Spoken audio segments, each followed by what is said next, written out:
absolutely. You ladies are spot on. I agree with everything you've said so far. Some really great tips.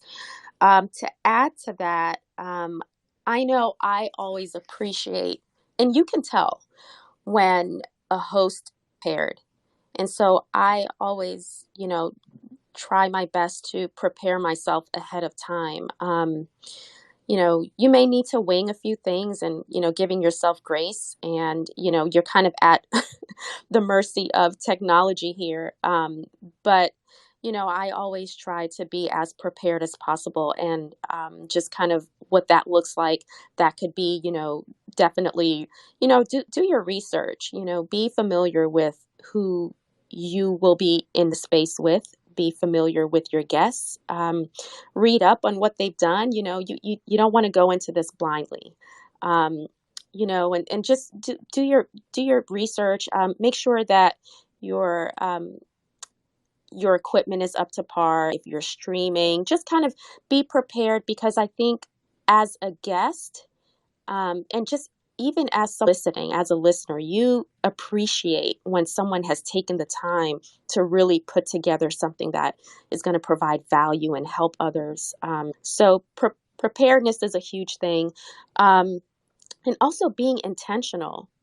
Be intentional. Go into your space, really understanding what you want to get out of it and what the experience you want to have when they go into your space.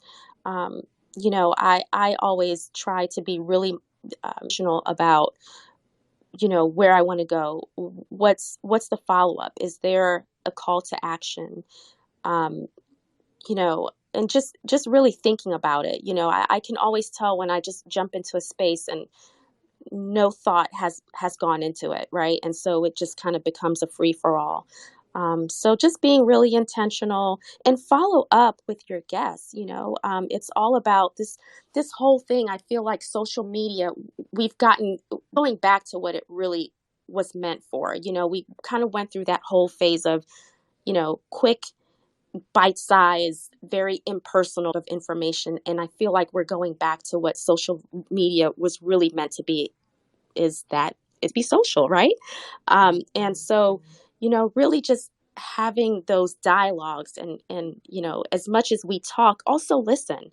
But for me, when we have guests on, I really love to follow back up with them and see how they're doing. Um, how can we continue to help? Because that's how you really just craft those relationships, and that's what it's all about at the end of the day. When you build those relationships, and this is why I say these Twitter spaces are so impactful, because it really does take it to the next level, right? So those follow-ups, making sure that, hey, how are you guys doing? It's been a while. You want to maybe just collaborate on another space, or can we do something else for our followers? I mean, that kind of stuff. So those three things: intentionality, follow up, and preparedness are my three top tips. I'm going to mute myself because I talk too much. Oh, you're perfect.